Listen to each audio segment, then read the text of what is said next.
जुलाई 2003। कश्मीर। भारत के प्रधानमंत्री अटल बिहारी वाजपेयी जी श्रीनगर आने वाले थे।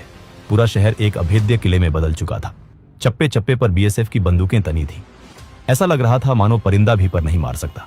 लेकिन इसी बीच रूटीन गश्त कर रहे बीएसएफ के जवानों की नजर एक लड़के पर पड़ती है। बेहद दुबला पतला, आम सा दिखने वाला लड़का। लेकिन एक चीज बहुत अजीब थी।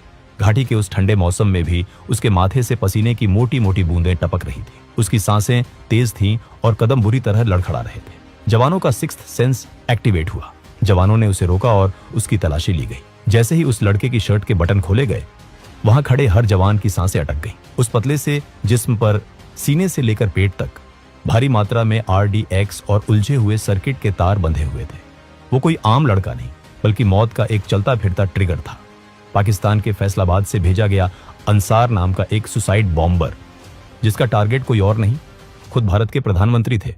और इस मौत के खेल को पर्दे के पीछे से कंट्रोल कर रहा था कश्मीर का सबसे बड़ा खौफ, गाजी बाबा।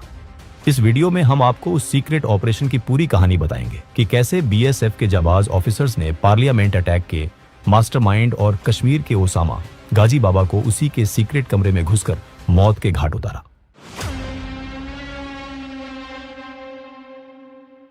इस खौफनाक कहानी की शुरुआत कश्मीर की खूबसूरत वादियों से नहीं, बल्कि सरहद पार पाकिस्तान के बहावलपुर से होती है। एक आम सा लड़का जिसका नाम था राणा ताहिर नदीम। 80 का दशक वो दौर था जब कोल्ड वॉर अपने चरम पर था और अफगानिस्तान में सोवियत यूनियन के खिलाफ जिहाद के नाम पर एक बहुत बड़ा युद्ध छिड़ा हुआ था। पाकिस्तान के मदरसों से ब्रेन वॉश किए गए हजारों नौजवानों को हथियारों की ट्रेनिंग देकर वहां भेजा जा रहा था। राणा ताहिर भी उसी वजह से अफगानिस्तान पहुंच गया। वहां उसने खूंखार वॉरलॉर्ड गुलबुद्दीन हेकमतयार के मुजाहिदीनों के साथ हथियार उठाए। अफगानिस्तान की उन बंजर और पथरीली पहाड़ियों में राणा ताहिर ने गुरिल्ला वॉरफेयर की बारीकियां सीखी। उसने सीखा कि कैसे बिना खाना पानी के हफ्तों तक जिंदा रहना है, कैसे बिना कोई रहम खाए इंसानों को काटना है। लेकिन उसकी जिंदगी का असली टर्निंग पॉइंट तब आया जब वो युद्ध लड़कर वापस पाकिस्तान लौटा।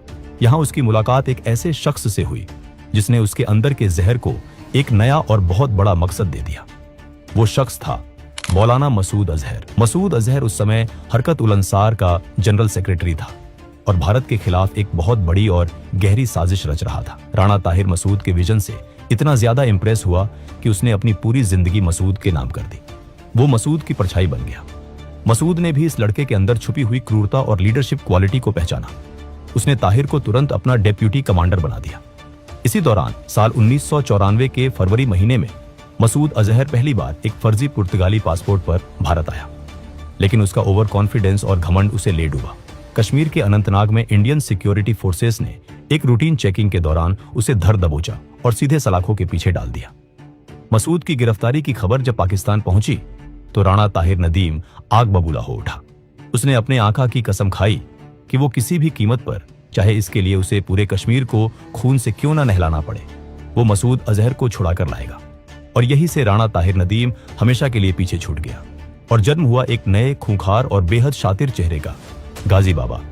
गाजी बाबा LOC पार करके बहुत ही साइलेंटली कश्मीर घाटी में दाखिल हुआ। उसका प्लान बहुत क्लियर था। वो जानता था कि सीधे इंडियन आर्मी से टकराना बेवकूफी होगी। उसे एक ऐसी टेरर आर्मी बनानी थी जो कश्मीर को अंदर से जलाकर राख कर दे और भारत सरकार पर इंटरनेशनल प्रेशर बनाए। कश्मीर आते ही उसने अपना स्लीपर सेल और ग्राउंड वर्कर्स का नेटवर्क बिछाना शुरू किया। उसका दिमाग किसी शातिर लोमड़ी की तरह चलता था। उसने सबसे आसान और हाई प्रोफाइल शिकार चुना, विदेशी टूरिस्ट। 1994 में ही उसने घाटी घूमने आए 2 फॉरेन टूरिस्ट्स को किडनैप किया। लेकिन ग्लोबल डिप्लोमेटिक प्रेशर इतना ज्यादा बढ़ गया कि उसे उन्हें छोड़ना पड़ा। गाजी बाबा रुकने वाला नहीं था। जुलाई 1995 में उसने अपने आतंकी संगठन हरकत उल अंसार का नाम बदलकर अल फरान रखा। इस नए नाम के तहत उसने कश्मीर के पहलगाम से 6 विदेशी टूरिस्ट्स को किडनैप कर लिया। पूरी दुनिया की मीडिया में न्यूयॉर्क से लेकर लंदन तक कश्मीर और अल फरान का नाम गूंजने लगा। अमेरिका और यूरोप की सरकारें भारत पर दबाव डालने लगी। लेकिन भारत सरकार ने आतंकवादियों के सामने झुकने से साफ मना कर दिया। गाजी बाबा फ्रस्ट्रेट हो रहा था। इसके बाद उसने कोट भलवाल जेल के नीचे से सुरंग खोदकर मसूद को निकालने का एक बेहद दुस्साहसिक प्लान भी बनाया। लेकिन इंडियन इंटेलिजेंस की सतर्कता से वो भी फेल हो गया। करीब 3 बार मसूद को छुड़ाने के उसके प्लान बुरी तरह फ्लॉप हुए। लेकिन गाजी बाबा ने हार नहीं मानी। उसने एक ऐसा खौफनाक मास्टर स्ट्रोक चला जिसने पूरे देश को, पूरी सत्ता को घुटनों पर ला दिया। साल 1999 इंडियन एयरलाइंस की फ्लाइट IC-814 का काठमांडू से कंधार के लिए हाईजैक। इस पूरी हाईजैकिंग का मास्टरमाइंड, जो पर्दे के पीछे से हर एक चाल तय कर रहा था, वो गाजी बाबा ही था। नतीजा क्या हुआ, ये पूरा देश जानता है। भारत सरकार को अपने बेगुनाह नागरिकों की जान बचाने के लिए खूंखार आतंकवादी मसूद अजहर को कंधार ले जाकर छोड़ना पड़ा। मसूद अजहर जब वापस पाकिस्तान की धरती पर पहुंचा तो उसने सबसे पहला काम गाजी बाबा को रिवॉर्ड देने का किया। उसने जैश-ए-मोहम्मद नाम का एक नया खूंखार संगठन बनाया और गाजी बाबा को जम्मू कश्मीर का कमांडर इन चीफ घोषित कर दिया। अब तुम्हें कश्मीर से बाहर जाने की जरूरत नहीं है, तुम वहीं रहोगे और वहीं से पूरे भारत को दहलाने की प्लानिंग करोगे। कमांडर इन चीफ बनते ही गाजी बाबा ने कश्मीर घाटी में मौत का एक नया तांडव शुरू किया।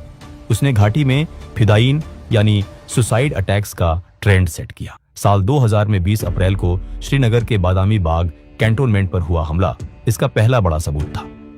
19 साल के एक लोकल लड़के आफाक अहमद शाह को गाजी बाबा ने ब्रेन वॉश किया और विस्फोटकों से भरी गाड़ी के साथ इंडियन आर्मी के 15 कॉर्प्स हेडक्वार्टर्स के गेट पर टकराने भेज दिया। इसके बाद 1 अक्टूबर 2001 को जम्मू कश्मीर लेजिस्लेटिव असेंबली पर फिदायीन हमला हुआ, जिसमें 38 लोग मारे गए। गाजी बाबा ने करीब 300 कट्टर जिहादियों की अपनी एक प्राइवेट आर्मी बना ली थी। भारत की टॉप इंटेलिजेंस एजेंसियां, रॉ, IB और सेना की खुफिया विंग्स सब गाजी बाबा की तलाश में दिन रात एक कर रही थी, लेकिन गाजी बाबा रडार पर कभी आता ही नहीं था। उसका ऑपरेशनल सिक्योरिटी सिस्टम इतना अभेद्य था कि बड़े बड़े इंटेलिजेंस ऑफिसर्स हैरान थे। गाजी बाबा दिन रात कश्मीर के लोगों की आजादी का ढोंग रचता था, लेकिन उसे खुद कश्मीरियों पर रत्ती भर भी भरोसा नहीं था। उसे हमेशा डर रहता था कि कोई कश्मीरी पैसों के लिए मुखबिरी कर देगा। इसलिए उसके जो 4 पर्सनल आर्मर्ड बॉडीगार्ड्स थे, उनमें से एक भी कश्मीरी नहीं था। वो सिर्फ पाकिस्तानी और अफगानी आतंकियों पर ही भरोसा करता था। असैसिनेशन, बॉम्बिंग्स या बड़े हमलों के ऑर्डर्स वो सिर्फ 1-on-1 मीटिंग में देता था। यानी अगर उसका कोई छोटा मोहरा पकड़ा भी जाए तो उसके पास एजेंसियों को बताने के लिए कोई सॉलिड जानकारी होती ही नहीं थी। पहलगाम के घने और दुर्गम जंगलों में गाजी बाबा ने 3 अलग अलग मोबाइल ट्रेनिंग कैंप बना रखे थे और ये तीनों कैंप महज 1 किलोमीटर के रेडियस में थे। यहीं वो नए लड़कों का ब्रेन वॉश करता था, उनकी लॉयल्टी टेस्ट करता था और उन्हें हथियारों की ट्रेनिंग देता था। उसके फाइनेंस का तरीका भी बेहद पेचीदा था। हथियारों और एक्सप्लोसिव्स के लिए पैसा सीधे पाकिस्तान से नहीं आता था, बल्कि दुबई के हवाला नेटवर्क्स के जरिए कई लेयर्स में छुपकर कश्मीर पहुंचता था। गाजी बाबा अब कोई आम आतंकवादी नहीं था। वो हमारी इंटेलिजेंस एजेंसीज और BSF के लिए सबसे बड़ा सिरदर्द था। कभी बांदीपुर तो कभी गांदरबल। वो अपने हाइडआउट्स इतनी तेजी से बदलता था कि जब तक हमारी फोर्सेस वहां रेड मारने पहुंचती, वहां सिर्फ उसकी जलाई हुई सिगरेट के टुकड़े और चाय के खाली कप मिलते थे। अगर गाजी बाबा को जरा सा भी शक हो जाता कि कोई कश्मीरी लोकल इंडियन आर्मी या BSF का इन्फॉर्मर है, तो वो उसे सीधे गोली नहीं मारता था। वो उसे बीच चौराहे पर तड़पा तड़पा कर मारता था ताकि पूरे इलाके में दहशत फैल जाए।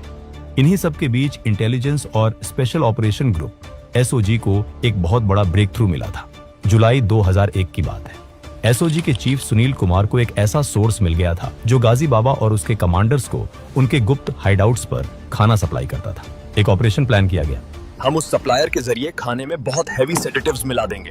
जैसे ही गाजी और उसके आदमी खाना खाकर बेहोश होंगे, हम उन्हें अरेस्ट कर लेंगे। सोर्स रेडी था, सेडेटिव्स रेडी थे और BSF की असॉल्ट टीम भी रेडी थी। ये गाजी बाबा के अंत की रात हो सकती थी, लेकिन इस कहानी में एक ऐसा ट्विस्ट आया जिसने सब कुछ बर्बाद कर दिया। SOG के अंदर कोई गद्दार बैठा था। किसी ने चंद रुपयों या किसी डर के चलते देश का सौदा कर लिया।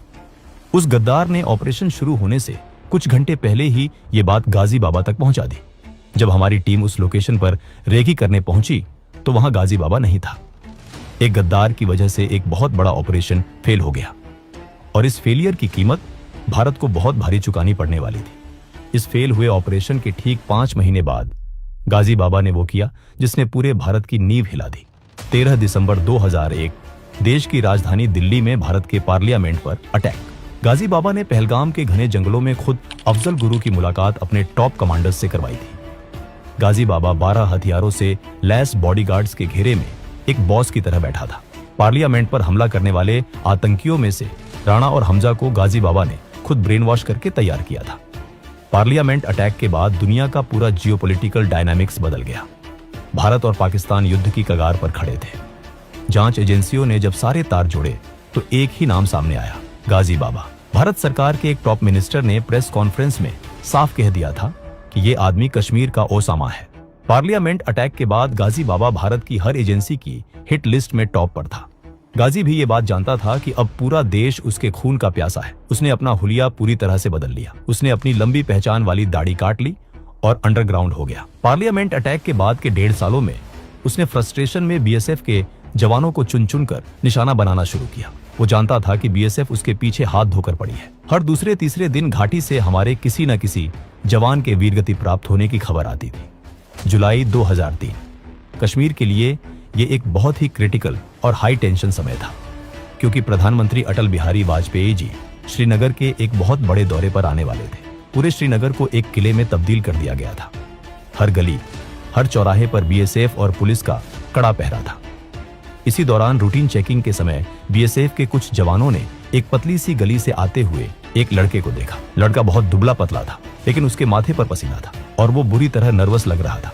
जवानों ने उसे रोका और उसकी तलाशी ली गई। जैसे ही उस लड़के की शर्ट के बटन खोले गए, वहां खड़े हर जवान की सांसें अटक गईं। उस लड़के की छाती से लेकर पेट तक भारी मात्रा में एक्सप्लोसिव और सर्किट के तार बंधे हुए थे। वो एक चलता फिरता सुसाइड बॉम्बर था। उसे तुरंत अरेस्ट करके सेफ हाउस ले जाया गया। जब बीएसएफ के कमांडेंट एन दुबे ने इंटेरोगेशन शुरू की तो पता चला कि वो कश्मीरी नहीं है। उसका नाम अंसार था और वो पाकिस्तान के फैसलाबाद से आया था। गाजी बाबा ने उसे वाजपेयी जी की रैली में खुद को उड़ाने के लिए बुलाया था। बीएसएफ ने एक बहुत बड़ी ट्रेजेडी होने से बचा ली थी। शुरुआत में अंसार ने मुंह खोलने से साफ मना कर दिया। वो मार खाने को तैयार था, लेकिन बोलने को नहीं। तभी जम्मू कश्मीर पुलिस के एक बहुत ही शातिर और अनुभवी ऑफिसर ने एक साइकोलॉजिकल ट्रिक चली।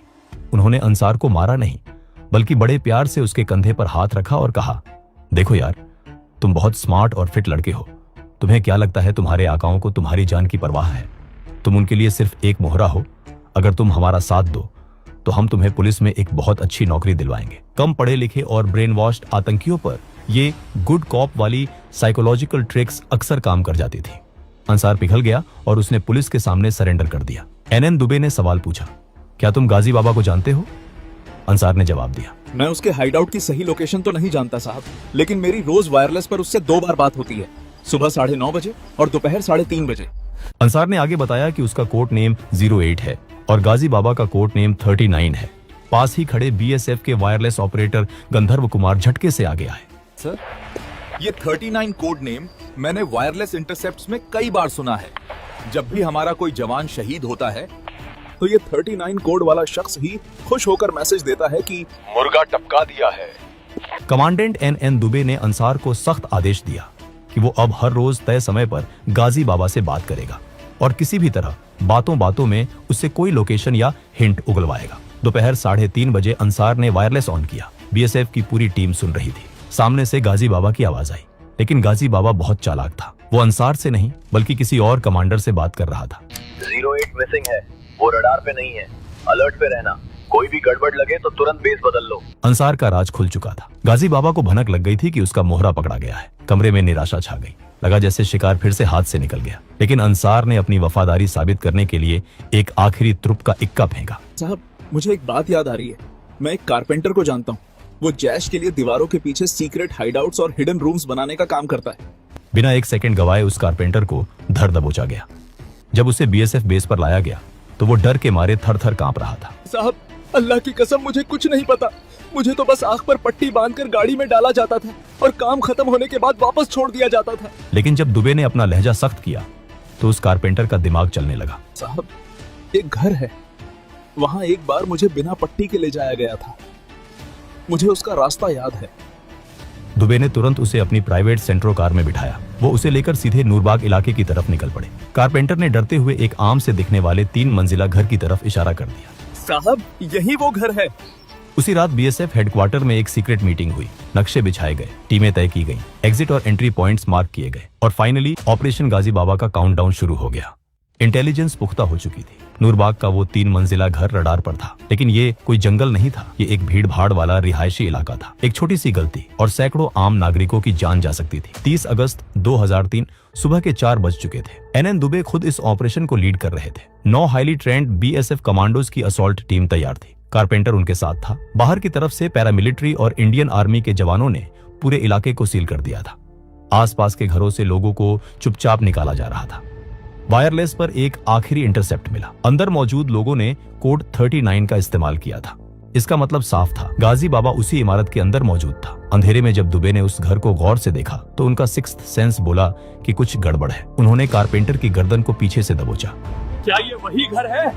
सच बता, वरना यही गोली मार दूंगा। कारपेंटर पसीने से भीग चुका था। उसने गौर से देखा और डरते हुए 2 घर छोड़कर एक दूसरे मकान की तरफ अपनी कांपती उंगली से इशारा किया। उसी वक्त उस दूसरे मकान की तीसरी मंजिल की खिड़की पर एक लाइट ऑन हुई और तुरंत ऑफ हो गई। टीम ने बिना कोई आवाज किए मकान का दरवाजा तोड़ा और अंदर दाखिल हुई। फॉर्मेशन बनाते हुए वो सीढ़ियों से ऊपर चढ़ने लगे। टीम ने कमरा दर कमरा बहुत संभलकर तलाशी लेना शुरू किया। ग्राउंड फ्लोर खाली, पहला फ्लोर खाली, दूसरा फ्लोर खाली। जब टीम तीसरी मंजिल पर पहुंची तो वहां एक कमरा था जो बाहर से एकदम साधारण दिख रहा था। कमरे में दीवार से दीवार तक कालीन बिछा था और बीच में एक बहुत बड़ी ड्रेसिंग टेबल रखी थी जिसमें एक लंबा चौड़ा शीशा लगा हुआ था। सब कुछ नॉर्मल लग रहा था, लेकिन बीएसएफ के जवानों ने उस कमरे के अंदरूनी डायमेंशंस और मकान के बाहरी स्ट्रक्चर को मैच किया। कुछ गड़बड़ थी। अंदर का स्पेस बाहर के हिसाब से कम था। दुबे ने एक जवान को नीचे भेजा और कारपेंटर को कॉलर से पकड़कर ऊपर घसीट कर लाया गया। क्या तुम हमारे साथ खेल खेल रहे हो? कहाँ है वो लोग? अगर वो भाग गए तो तुम्हारी कहानी मैं यही खत्म कर दूंगा। नहीं, मैंने कुछ नहीं किया। कारपेंटर खौफ के मारे रोने लगा। उसने अपनी उंगली उठाई और उस लकड़ी की ड्रेसिंग टेबल की तरफ इशारा किया। दरअसल शीशे के पीछे सच में कोई दीवार नहीं थी। वहां एक सीक्रेट कमरा था। उस हिडन रूम के अंदर एक हाईटेक टीवी स्क्रीन लगी थी जिस पर बाहर लगे सीसीटीवी कैमरा का लाइव फीड आ रहा था। गाजी बाबा ये सब कुछ लाइव देख रहा था। उसे पता था कि मौत दरवाजे पर खड़ी है। कारपेंटर का इशारा मिलते ही बीएसएफ ऑफिसर बीनू चंद्रन ने तुरंत आगे बढ़कर अपने भारी कॉम्बैट बूट से उस शीशे पर जोरदार लात मारी। शीशा छन्न से टूट गया। जैसे ही शीशा टूटा, अंदर से AK-47 की गोलियों की अंधी बौछार बाहर आई। सबसे आगे खड़े बीएसएफ के जाबाज को सीधे सीने में गोली लगी। वो बिना कोई आवाज किए जमीन पर गिरे और वही वीरगति को प्राप्त हो गए। इसी क्रॉसफायर के बीच अंदर से एक हाई एक्सप्लोसिव हैंड ग्रेनेड बाहर फेंका गया। एक कान फाड़ देने वाला धमाका हुआ। एक ऑफिसर का पूरा हाथ उस धमाके के इम्पैक्ट से उड़ गया। दुबे भी बुरी तरह घायल हो गए। ग्रेनेड के छर्रे लगने से उनका दायां हाथ सुन्न पड़ चुका था। उसमें कोई हरकत नहीं बची थी और खून तेजी से बह रहा था। दुबे जमीन पर गिरे हुए थे, लेकिन उनका जज्बा और गुस्सा उनके दर्द से कहीं ज्यादा बड़ा था। उन्होंने तुरंत अपने बाएं हाथ से अपनी सर्विस वेपन उठाई और शीशे के उस पार ताबड़तोड़ 14 गोलियां फायर कर दी। इसके बाद टीम दुबे को लहूलुहान हालत में बाहर निकालने में कामयाब रही। अंदर फंसे आतंकवादी अब अपनी जान बचाने के लिए नहीं, बल्कि ज्यादा से ज्यादा नुकसान पहुंचाने के लिए लड़ रहे थे। बाहर से पैरामिलिट्री फोर्स ने भी भारी हथियारों से जवाबी कार्रवाई शुरू कर दी। ये आमने सामने की लड़ाई लगातार 10 घंटे तक चलती रही। ये एनकाउंटर तब जाकर खत्म हुआ जब लगातार होती भारी गोलाबारी ने उस खुफिया कमरे के स्ट्रक्चर को पूरी तरह तबाह कर दिया। पूरी बिल्डिंग की नींव दहल उठी। अंदर से चीखने की एक भयानक आवाज आई। जब बारूद का धुआं थोड़ा छटा और ऑफिसर्स ने हथियार तानकर उस टूटे शीशे के अंदर कदम रखा तो फर्श पर खून से लथपथ एक शख्स की लाश पड़ी थी। उसके आसपास उसके भरोसेमंद बॉडीगार्ड्स की लाशें बिछी हुई थी। हाँ, ये वही था, गाजी बाबा, कश्मीर का ओसामा, पार्लियामेंट अटैक का मास्टरमाइंड, आखिरकार अपने अंजाम तक पहुंच चुका था। इस 10 घंटे लंबे ऑपरेशन में गाजी बाबा और उसका एक और साथी मारा गया। बीएसएफ ने अपने एक बहादुर बेटे बलबीर सिंह को खो दिया और 8 अन्य जवान गंभीर रूप से घायल हुए। गाजी बाबा के खत्म होने से कश्मीर में जैश की कमर टूट गई थी। हमारी सिक्योरिटी फोर्सेस ने देश के सबसे बड़े दुश्मन को उसके ही बनाए हुए सीक्रेट बिल में घुसकर खत्म किया। इस अदम्य वीरता, सूझबूझ और देश प्रेम के लिए कमांडेंट NN दुबे को भारत सरकार द्वारा कीर्ति चक्र से सम्मानित किया गया। और इस तरह नूरबाग की उस संकरी गली में हुआ बीएसएफ का ये एक्शन कश्मीर के इतिहास का सबसे महान और कामयाब ऑपरेशन बनकर हमेशा के लिए अमर हो गया।